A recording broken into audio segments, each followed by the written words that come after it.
الحمد لله نحمده ونستعينه ونستغفره ونؤمن به ونتوكل عليه ونعوذ بالله من شرور أنفسنا ومن سيئات أعمالنا من يهده الله فلا مضل له ومن يضلله فلا هادي له ونشهد أن لا إله إلا الله وحده لا شريك له ونشهد أن سيدنا ومولانا محمدا عبده ورسوله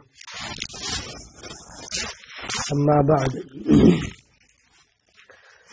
أعوذ بالله من الشيطان الرجيم بسم الله الرحمن الرحيم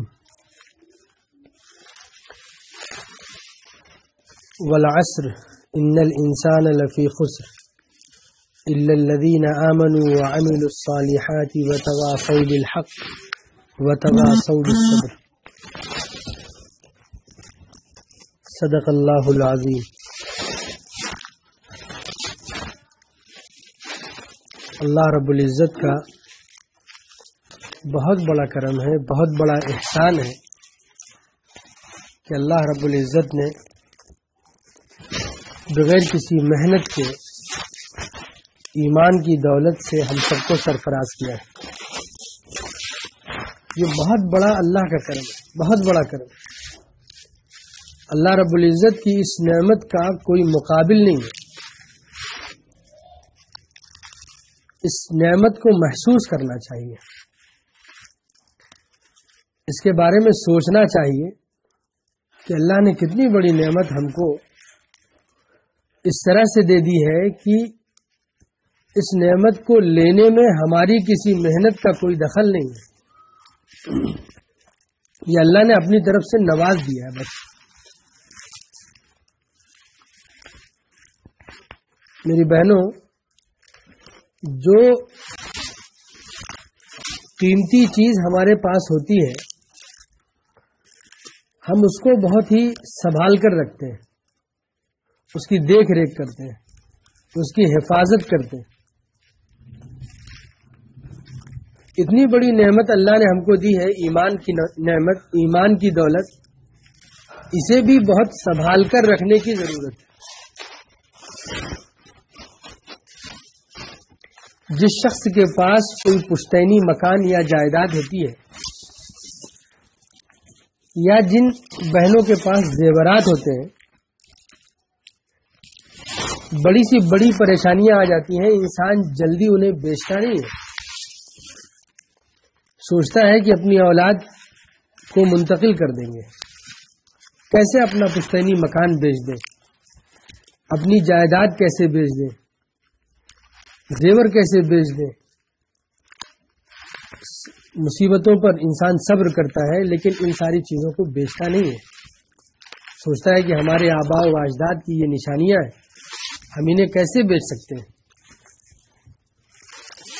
ایمان ان سب سے بڑھ کر اور بڑی دولت ہے جو اللہ نے ہم کو پشتینی طور پر دی ہے.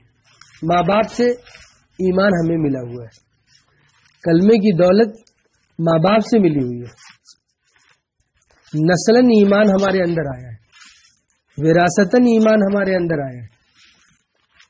اب اس کو سنبھالنے کی بہت سخت ضرورت ہے کہ اس کو سنبھالا جائے، اس کی دیکھ ریکھ کری جائے.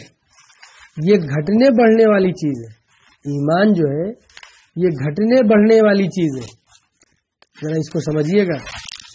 حدیث میں آتا ہے الایمان یزید و ینقص، ایمان گھٹتا رہتا ہے، بڑھتا رہتا ہے، یعنی بڑھتا بھی ہے، گھٹتا بھی ہے. ایمان کا مطلب ہے ایمان کا جو تکمیلی درجہ ہے، ایمان کی جو صفات ہیں، ایمان کی جو کیفیات ہیں، وہ گھٹتی بڑھتی رہتی ہے. انسان تقوی والی زندگی گزارتا ہے، اللہ کے خوف والی زندگی گزارتا ہے، حلال و حرام کی تمیز کرتا ہے، سنتوں کے مطابق زندگی گزارتا ہے، تو اس کے ایمان میں اضافہ ہوتا رہتا ہے. یعنی اس کی کیفیت بڑھتی رہتی، بڑھتی رہتی، بڑھتی رہتی. دل میں اللہ کا یقین بڑھتا رہتا ہے، دل میں اللہ سے محبت بڑھتی رہتی. اور جب عبادات میں کوتاہی ہوتی ہے، معاملات میں کوتاہی ہوتی ہے، حلال و حرام کی تمیز کھو دیتا ہے، گناہوں کا مرتکب ہونے لگتا ہے، گناہ کرنے لگتا ہے، تو اس سے ایمان کی کیفیت گھٹنے لگتی ہے، ایمان گھٹنے لگتا ہے اس سے۔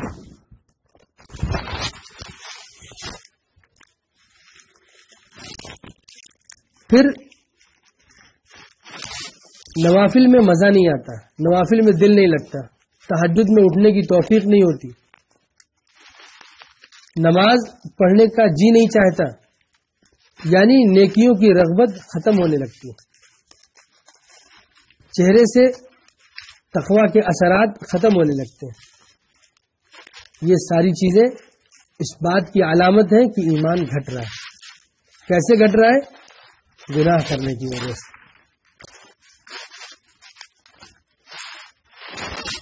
دنیا کے اندر اللہ تعالیٰ نے جو دولت ہم سب کو دی ہے، اگر ہم نے اس دولت کی قدر کی تو سمجھ لیجئے کہ ہم خوش نصیب ہیں، اور اگر ہم نے اس دولت کی قدر نہیں کی تو ہم گھاٹا اٹھانے والوں میں سے ہیں۔ جو سورت میں نے آپ کے سامنے پڑھی ہے اس کا نام سورۃ العصر ہے۔ والعصر سب کو یاد ہوگی، والعصر ان الانسان لفی خسر، قسم ہے زمانے کی، یقیناً انسان گھاٹے میں ہے۔ الا الذین آمنوا وعملوا الصالحات، مگر وہ لوگ جو ایمان لے آئے اور جنہوں نے نیک کام کیا، وتواصوا بالحق، اور حق کی تلقین کرتے رہے، وتواصوا بالصبر، اور نہیں عن المنکر کرتے رہے، یعنی برے کاموں سے لوگوں کو روکتے رہے، برائیوں سے بچنے کی تلقین کرتے رہے۔ یہ لوگ گھاٹے میں نہیں ہیں، یہ لوگ خسارے میں نہیں ہیں۔ اسی چیز کو سمجھانے کے لیے میں نے آپ سے بتایا کہ اگر ہم نے ایمان کی قدر کی، ایمان کو بچانے کی فکر کی، ایمان کو بڑھانے کی فکر کی، تو ہم خوش نصیب ہیں۔ اور اگر ہم نے غیر محتاط زندگی گزاری، اللہ کی نافرمانی والی زندگی گزاری، ایمان کو بچانے کی فکر نہیں کی، تو ہم خسارہ اٹھانے والوں میں سے، گھاٹا اٹھانے والوں میں سے۔ اللہ رب العزت اپنے پاک کلام میں ارشاد فرماتے ہیں کہ قسم ہے زمانے کی، اللہ زمانے کی قسم کھا رہے۔ کس لیے قسم کھا رہے؟ مضمون کو سمجھانے کے لیے، بات کو سمجھانے کے لیے۔ ان الانسان لفی خسر، پورے سارے انسان دنیا کے اندر جہاں بھی انسان رہ رہا، اگر اس کے اندر ایمان نہیں ہے، اعمال صالحہ نہیں ہے، امر بالمعروف نہیں ہے، نہی عن المنکر نہیں ہے، تو وہ گھاٹا اٹھانے والا ہے۔ ایمان لانا، ایمان کا مطلب ہے اللہ کو ایک ماننا۔ حضور اکرم صلی اللہ علیہ وسلم نے جو تعلیمات ہم سب کو دی ہیں، جو شریعت اللہ کے رسول ہمارے سامنے لے کر آئے ہیں، جس کو شریعت اسلامیہ کہتے ہیں، اس کو ماننا، اس پر عمل کرنا، اس کو ماننا، اس پر عمل کرنا، یہ سب ساری چیزیں ایمان کے تقاضوں میں سے ہیں۔ اور پھر نیک عمل کرنا، یعنی اپنے آپ کو صرف مسلمان کہہ دینا یہ کافی نہیں ہے۔ ہم نے اپنا نام مسلمانوں جیسا رکھ لیا، ہمارے اماں ابا نے ہمارا نام مسلمانوں جیسا رکھ دیا، ہم نے اپنے بیٹوں کا، اپنے اہل و عیال کا نام مسلمانوں جیسا رکھ دیا، یہ کافی نہیں ہے، بلکہ اس کے ساتھ ساتھ اعمال صالحہ کرنا ضروری ہے، نیک کام کرنا ضروری ہے، زندگی کو صحیح سمت پر لے جانا ضروری ہے، زندگی کے نشیب و فراز کو سمجھنا ضروری ہے، اپنی مکمل زندگی میں اسلام داخل کرنا ضروری ہے، مکمل زندگی میں۔ اور پھر اس کو کہتے ہیں اعمال صالحہ، اور پھر امر بالمعروف کرنا، نہی عن المنکر کرنا۔ ایمان اور اعمال صالحہ، اس کو سمجھنا بہت آسان ہے اور اس پر عمل کرنا بھی بہت آسان ہے۔ عمل کرتے رہیے، نماز روزے کی پابندی کرتے رہیے، اچھائیوں کو سیکھنے اور سمجھنے کی فکر کریے، اللہ رب العزت کو شعور کے ساتھ مانیے، یعنی سمجھ کر مانیے کہ یقیناً اللہ ہے، جو مجھے دیکھ رہے، جو میری حرکتوں کو سمجھ رہے ہیں، میری حرکتوں کو دیکھ رہے ہیں، میرے اعمال کو دیکھ رہے، اللہ کے ہونے کا احساس، اللہ کے ہونے کا احساس، یہ اس طرح سے زندگی سنبھالیے۔ پھر امر بالمعروف یعنی اچھی باتوں کا حکم کرنا، اچھی باتوں کا حکم کرنا۔ میری بہنوں، بنو اسرائیل کا نام آپ نے سنا ہوگا۔ حضرت موسیٰ علیہ الصلوۃ والسلام کی قوم تھی بنو اسرائیل۔ اللہ کے بڑے محبوب بندے تھے، بہت ہی اللہ مانتے تھے، بے انتہا مانتے تھے۔ طرح طرح کی نعمتوں سے اللہ نے ان کو نواز رکھا تھا، لیکن ان کی سب سے بڑی کوتاہی تھی کہ انہوں نے اچھائی کا حکم دینا، برائیوں سے روکنا بند کر دیا تھا۔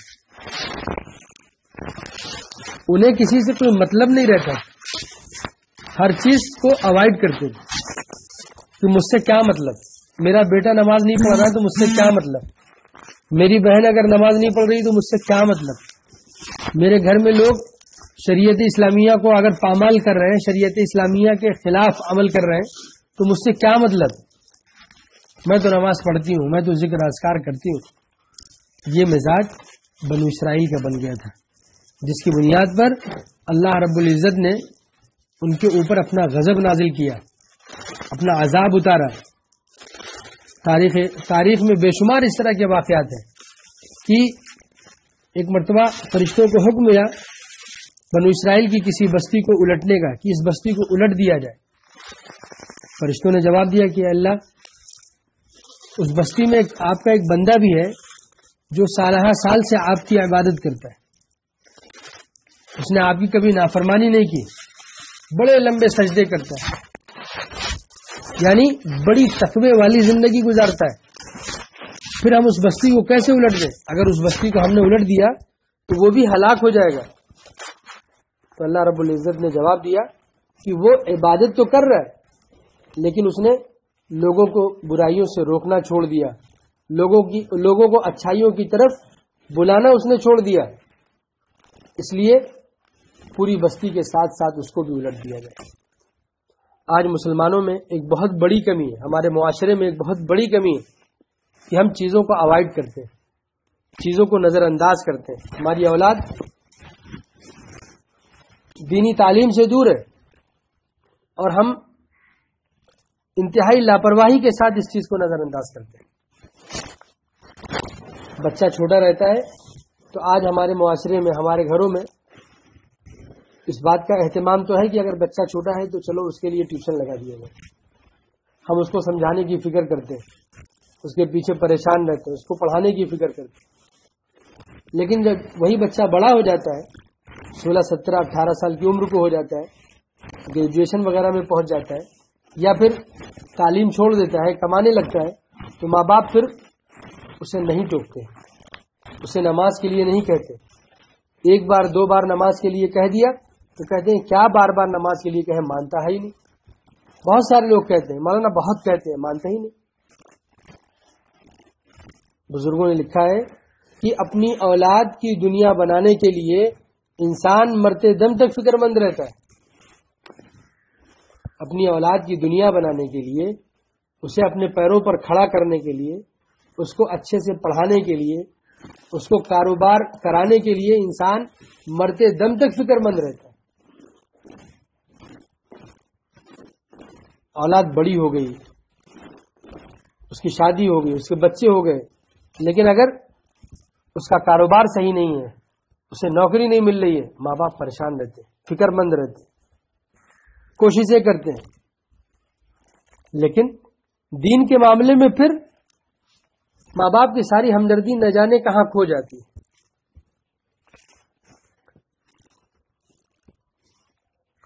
آپ یہ بتائیے کہ اگر ہماری اولاد بڑی ہو کر دنیاوی حساب سے کوئی غلط کام کرنے لگے،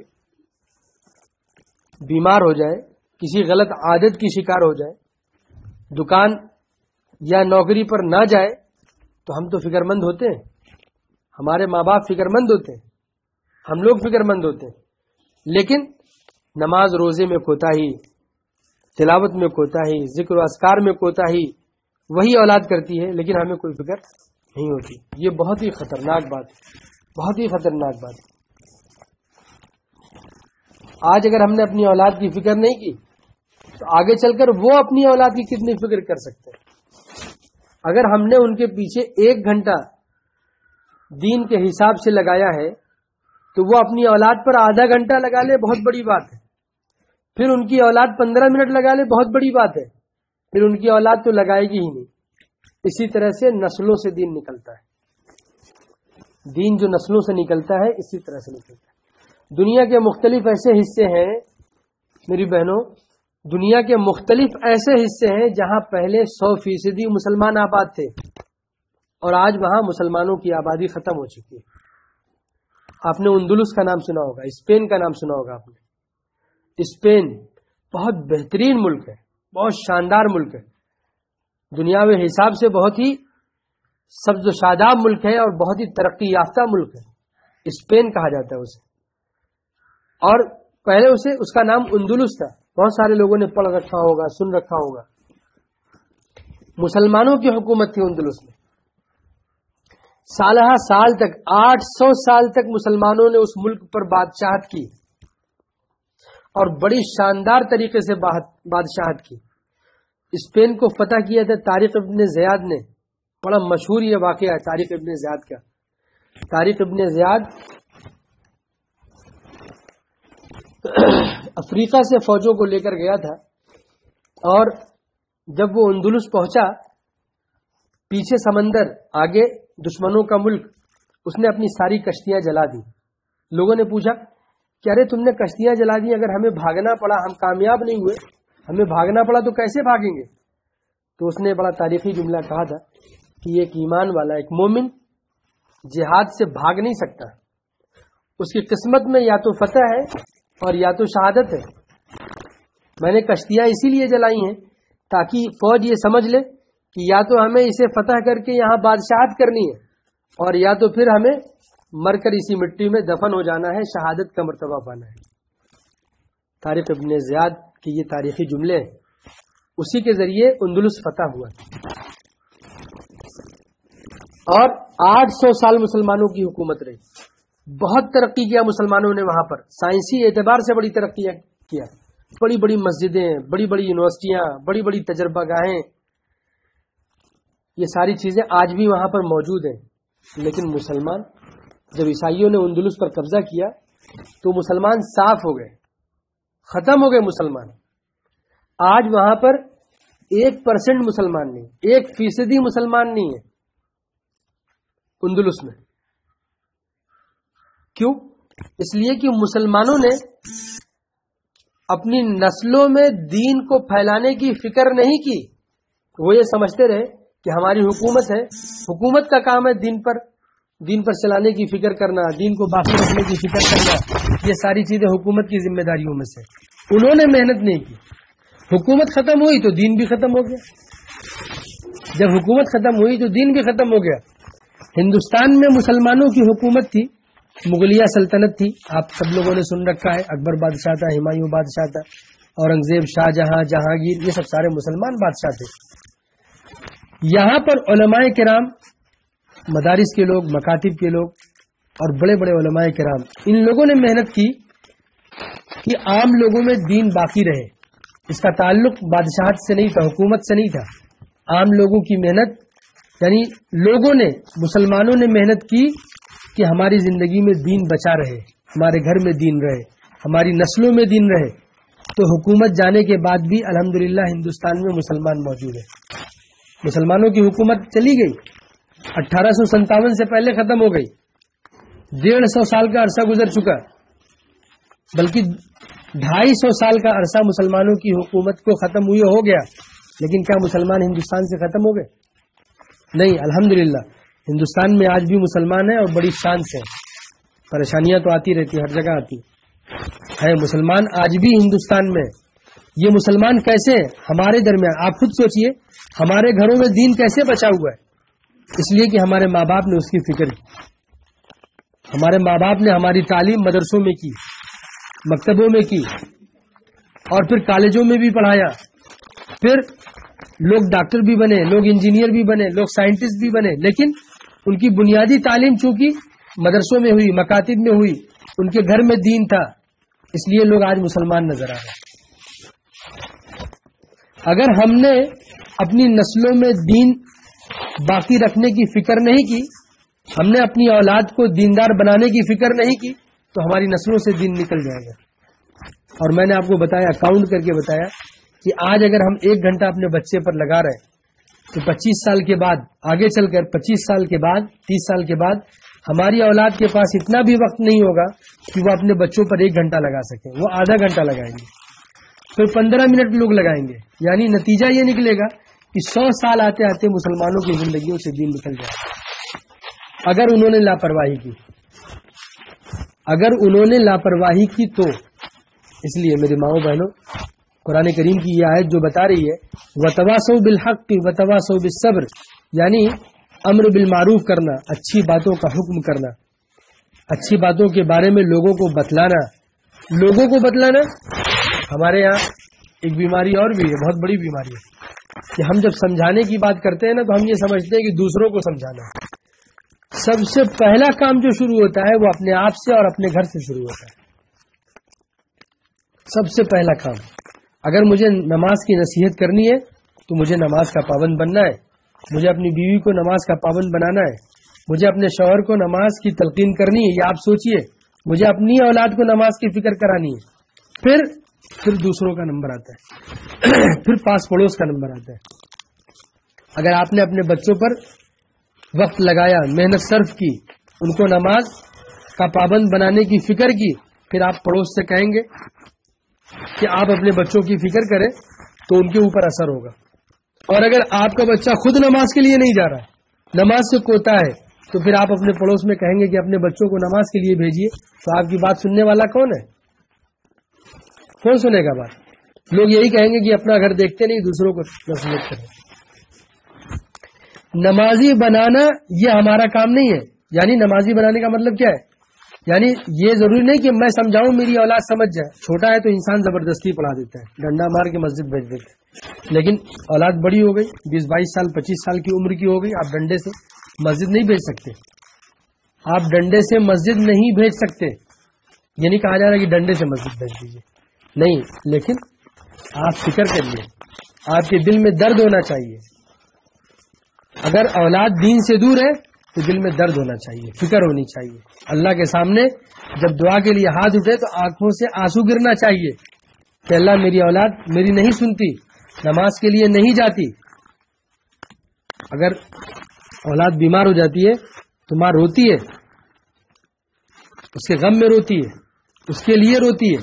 اگر دنیا میں دنیاوی اعتبار سے بیمار ہوتا ہے تو ماں روتی ہے، اگر دینی اعتبار سے بیمار ہے تو ماں کو تو بدرجہ اولا رونا چاہیے، اس کے لیے دعا کرنی چاہیے۔ اللہ کے سامنے جب آنسو گرے گا، درد مندی کے ساتھ اپنی اولاد سے کہیں گے کہ بیٹا تمہاری وجہ سے میں بہت پریشان رہتی ہوں، تمہاری وجہ سے مجھے کھانا نہیں اچھا لگتا، کاش تم نماز کے پابند ہو جاتے، تو آج نہیں 10 دن کے بعد 10 بار کہیں، 20 بار کہیں، ایک تو آپ کو کہنے کا ثواب ملے گا، دوسرے انشاءاللہ العزیز اس بات کا 100% یقین ہے کہ اللہ رب العزت اس کے دل میں ضرور ڈالیں گے، اس پر اثر ہوگا۔ اس لیے میری ماں اور بہنوں، یہ امر بالمعروف جو ہے یعنی اچھائیوں کا حکم کرنا اور پھر برائیوں سے روکنا۔ اگر اولاد بڑی ہو گئی ہے، بہت سارے برے کام کرتی ہے، ہم اس کو نظر انداز کرتے ہیں، اوائڈ کرتے ہیں۔ جیسے مثال کے طور پر میں یہاں پر بہت کہتا ہوں، یہاں شہر میں ایک بات بہت کہتا ہوں کہ ہمارے لڑکے جب بڑے ہو جاتے ہیں، 15 17 20 سال کے ہو جاتے ہیں، 22 سال کے ہو جاتے ہیں، وہ باہر کہاں رہتے ہیں ہمیں اس کی پرواہ نہیں ہوتی۔ مغرب بعد ہے باہر گھوم رہے ہیں، عشاء بعد باہر گھوم رہے ہیں، 10 بجے رات میں گھر پہ آ رہے ہیں۔ ہم نے ایک مرتبہ کہا، اس نے کس کے کہہ دیا کیوں بار بار پریشان کرتی رہتی ہیں؟ ہم نے چھوڑ دیا۔ کیوں چھوڑ دیا؟ اگر ہماری بچی 10 بجے رات میں باہر رہے، کسی کو برداشت ہوگا؟ انسان کاٹ کر پھینک دے گا، اسے ذبح کر دے گا، اس کو ہاتھ پیر توڑ دے گا مار کے بیٹی کا کہ 10 بجے رات میں تم باہر سے آ رہی ہو۔ کیا بیٹی کو اگر سنبھالنا ضروری ہے تو بیٹوں کو سنبھالنا ضروری نہیں ہے؟ دونوں برابر ہیں، ترازو کے جیسے 2 پلے برابر ہوتے ہیں اسی طرح سے دونوں برابر ہیں، دونوں کی دیکھ ریکھ برابر فرض ہے، برابر فرض ہے۔ جیسے اس کو صحیح اور غلط کی تمیز کرا رہے ہیں، اسی طرح سے اولاد یعنی بچوں کو بھی صحیح اور غلط کی تمیز کرانی چاہیے، ان کو سمجھانا چاہیے۔ پریشان مت ہوئیے، اگر وہ جواب دے رہے کہ آپ کیا بار بار کہتی رہتی ہے؟ پریشان مت ہوئیے، اللہ سے دعا کریے، پھر دوبارہ پھر کہیے کہ دیکھو ایسا بات تمہیں باہر نہیں جانا چاہیے، اپنا وقت برباد مت کرو.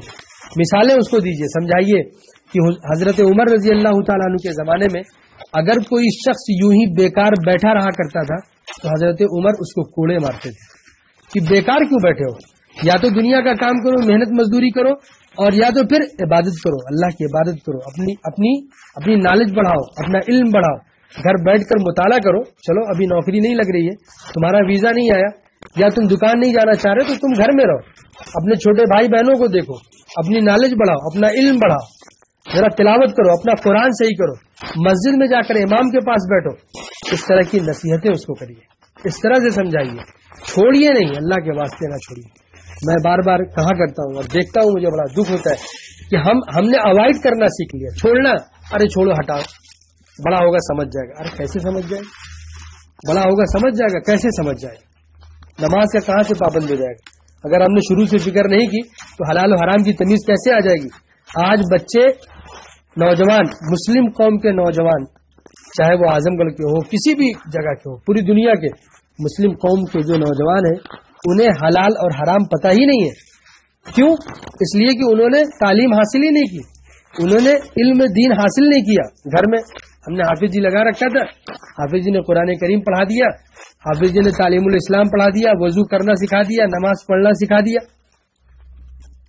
بس یہی تو سکھایا. حافظ جی کیسے بتا سکتے ہیں کہ بھائی تجارت کیسے کرنی ہے؟ حافظ جی کیسے بتا سکتے ہیں کہ دیکھو بھائی معاشرے میں کیسے رہنا ہے؟ ارے ٹائم ہی نہیں ہے، 45 منٹ ان کو پڑھانا ہے، 1 گھنٹہ ان کو پڑھانا ہے، ان کے پاس ٹائم کہاں ہے؟ وہ تو قرآن سنتے سنتے سنتے پورا وقت گزر جائے گا، پھر اس کے بعد اردو تھوڑی سی پڑھا دیں گے. ایسے دین نہیں آتا. دین سیکھنے کے لیے زندگی بھر محنت کرنی پڑتی ہے، زندگی بھر محنت کرنی پڑتی ہے. ہم لوگوں کو آج بھی محسوس ہوتا ہے، میں اپنی بات بتا رہا ہوں کہ میں ابھی مطالعہ کرتا ہوں، یومیہ اچھا خاصا وقت مطالعے میں گزرتا ہے، لیکن ایسا محسوس ہوتا ہے کہ ابھی دین کی کوئی نالج ہی نہیں، مجھے دین کا کوئی علم ہی نہیں. مجھے یہ ایک سمندر ہے، زندگی کے ہر منٹ سے اس کا تعلق. کیسے رہنا ہے، ماں باپ کے ساتھ کیسے رہنا ہے، بھائی بہن کے ساتھ کیسے رہنا ہے، بیٹوں کے ساتھ کیسے رہنا ہے، بھتیجوں کے ساتھ کیسے رہنا ہے، معاشرے میں کیسے رہنا ہے، دکان کیسے کرنی ہے، تجارت کیسے کرنی ہے، غریبوں کی مدد کیسے کرنی ہے، جانوروں کا کیا حقوق ہے، غیر مسلموں کا کیا حقوق ہے. یہ پورا نظام ہے، نظام زندگی ہے. قرآن کریم کے بارے میں کہا جاتا ہے نا کہ قرآن کریم کتاب ہدایت ہے. آپ نے سنا ہوگا اس سے پہلے مختلف جگہوں پر کہ قرآن کریم کتاب ہدایت ہے. کیا مطلب کتاب ہدایت ہے؟ یعنی یہ ایک ایسی کتاب ہے جس کے اندر اللہ رب العزت نے مکمل زندگی کیسے گزارنی ہے وہ بتایا ہے، کیسے گزارنی. اب وہ ہمیں آتی نہیں. قرآن کریم کیا لوگوں کو آتا ہے؟ پڑھنا آتا ہے نا، لفظاً پڑھنا آتا ہے. ہم جانتے ہیں کہ قرآن کریم میں اللہ کیا کہہ رہے ہیں، وہ سیکھیں گے، زندگی بھر سیکھیں گے تو سیکھ پائیں. صحابہ کرام اپنی زندگی کا ایک بڑا حصہ دین کو سیکھنے میں لگاتے تھے، وہ دین کو ترجیح دیتے تھے.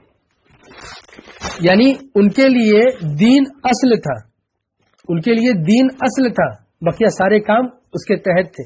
دکان اس کے تحت، گھر کے کام اس کے تحت، ہماری اپنی خواہشیں اس کے تحت. سب سے پہلے کیا ہے؟ دین. ابھی آج جیسے ایک یعنی ہمارے ہاں مردوں کا معاملہ کیا ہے، کچھ لوگ نوکری کرنے والے ہیں، کچھ لوگ تجارت کرنے والے ہیں. ہمارے یہاں جو جس پروفیشن سے لگا ہوا ہے وہ اس کو سب سے اہم سمجھتا ہے. نوکری کرنے والا نوکری کو سب سے اہم سمجھتا ہے، یعنی صبح ہوئی اپنی ٹائم سے وہ اپنی نوکری پہ پہنچتا ہے، وہ غیر حاضری نہیں کر سکتا. دکان کرنے والا اس کی زندگی کا سب سے بڑا مقصد دکان ہے. وقت ہوا دکان کے لیے وہ تیار ہو کر چلا جائے گا اور وقت سے دکان بند کر کے گھر آئے گا. عورتیں ہیں، ان کی زندگی کا سب سے بڑا مقصد گھر سنبھالنا.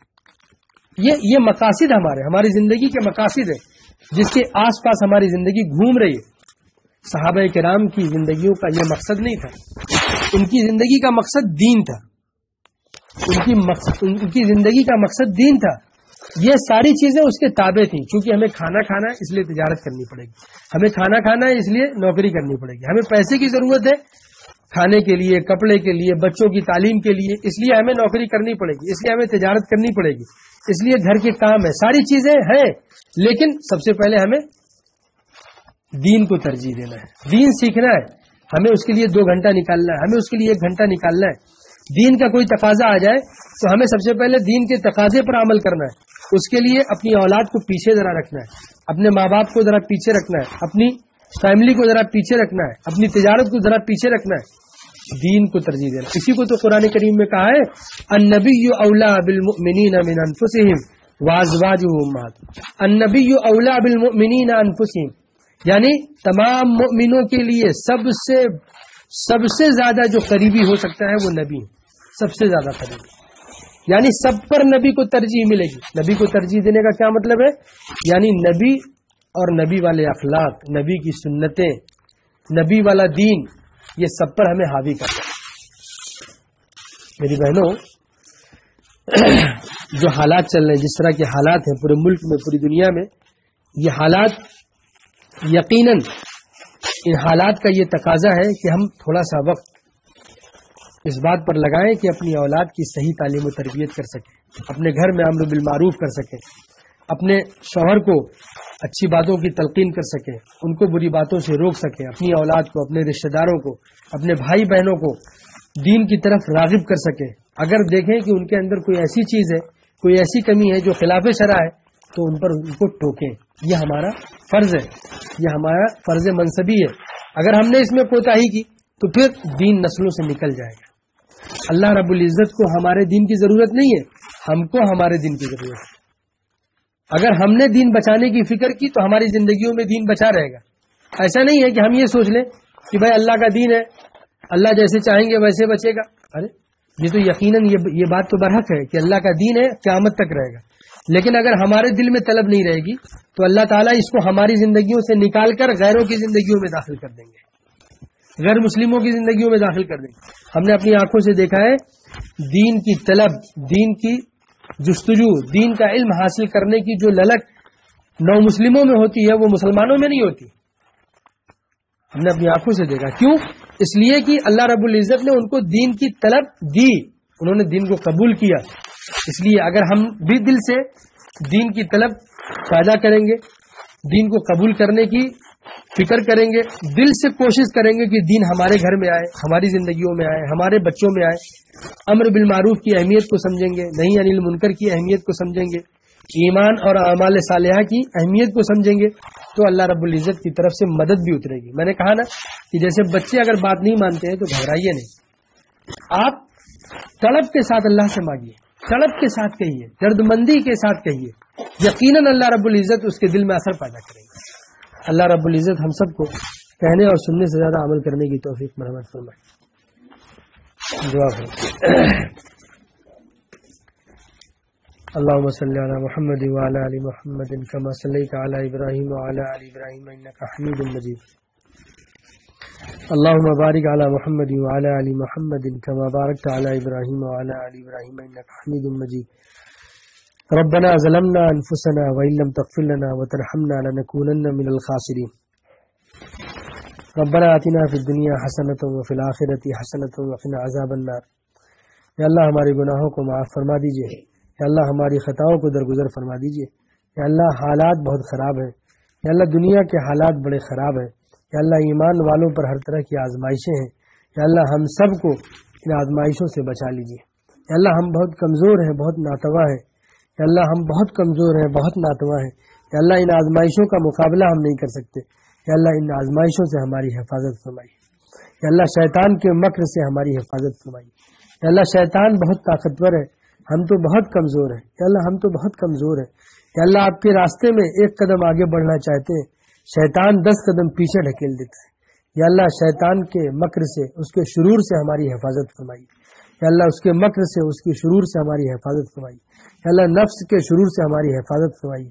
یا اللہ دین کی طلب جو ہمارے دلوں میں پیدا ہوتی ہے، یا اللہ استقامت کے ساتھ اسے باقی رکھیے. یا اللہ استقامت کے ساتھ اس کو باقی رکھیے. ہمارے گھروں میں یا اللہ دین کو زندہ فرما دیجیے. یا اللہ سنتوں کو زندہ فرما دیجیے. یا اللہ دین پر چلنے والا ہم سب کو بنا دیجیے. یا اللہ ہم سب چلنا چاہتے ہیں یا اللہ، لیکن ہم بہت کمزور ہیں، پھسپھسا ارادہ ہمارا ہے. یا اللہ ہمارے ارادوں میں مضبوطی عطا فرمائیے. یا اللہ ہمارے ارادوں میں مضبوطی عطا فرمائیے. یا اللہ ہماری نسلوں کو دین کا داعی بنا دیجیے. یا اللہ ایمان کا سچا شہدائی بنا دیجیے. یا اللہ پکا سچا مسلمان بنا دیجیے. یا اللہ یہ دنیا تو کسی بھی طرح گزر جائے گی، یا اللہ کسی بھی طرح کٹ جائے گی، ہم سب جانتے ہیں. یا اللہ آخرت کی زندگی بڑی مشکل ہے. آخرت کی زندگی بڑی مشکل ہے، بار الہ قبر کی یا اللہ برزخ کی زندگی بڑی مشکل ہے، یا اللہ ہم سب کو برزخ اور آخرت میں کامیابی عطا فرمائیے، یا اللہ آپ یا اللہ جن اعمال سے آپ راضی ہو جائیں یا اللہ وہ اعمال کرنے کی توفیق ہم سب کو مرحمت فرمائیے، یا اللہ اپنی رضا دے دیجیے، اپنی خوشی دے دیجیے، یا اللہ ہم سب سے راضی ہو جائیے، یا اللہ ہم سب سے راضی ہو جائیے، یا اللہ ہمیں اپنا بنا لیجیے، اپنا محبوب بنا لیجیے، یا اللہ سنتوں کے ساتھ زندگی گزارنے کی توفیق مرحمت فرمائیے، یا اللہ ہم میں بہت سارے لوگ پریشان حال ہیں، یا اللہ ان کی پریشانیوں کو دور فرمائیے، یا اللہ طرح طرح کی پریشانیاں ہیں، کسی کے ساتھ صحت کی پریشانی ہے، کسی کے ساتھ کاروبار کی پریشانی ہے، یا اللہ کسی کی اولاد نافرمان ہے، یا اللہ کسی کے ماں باپ سخت ہے، یا اللہ ہر طرح کی پریشانیوں سے ہماری حفاظت فرمائیے، یا اللہ اس مجمع میں جو بھی بہنیں بیٹھی ہوئی ہیں یا اللہ ان کو ہر طرح کے شرور و فتن سے یا اللہ ہر طرح کی پریشانیوں سے ان کی حفاظت فرمائیے، ان کی اولاد کی حفاظت فرمائیے، ان کے اہل و عیال کی حفاظت فرمائیے، یا اللہ ان کے شوہروں کی حفاظت فرمائیے، یا اللہ ان کے گھروں میں دین کو زندہ رکھیے، یا اللہ جو لوگ مقروض ہیں یا اللہ غیب سے ان کے قرضوں کو ادا کرنے کی توفیق مرحمت فرمائیے، یا اللہ بہت سارے لوگ بیمار ہیں، بہت سارے لوگوں نے دعا کے لیے کہا ہے، یا اللہ بہت ساری باتیں ایسی بھی ہیں جو ہم سب کے سامنے نہیں کہہ سکتے، ہمارے دلوں میں ہیں، یا اللہ ہماری مرادیں ہیں، یا اللہ ہمارے ارادے ہیں، یا اللہ ان سب کو آپ غیب سے پورا فرما دیجیے، یا اللہ غیب سے پورا فرما دیجیے، یا اللہ ہماری دعاؤں کو محض اپنے لطف و کرم سے قبول فرمائیے، ربنا تقبل منا انک انت السمیع العلیم وتب علینا انک انت التواب الرحیم وصلی اللہ تعالی علی خیر خلقہ محمد وآلہ واصحابہ اجمعین برحمتک یا ارحم الراحمین۔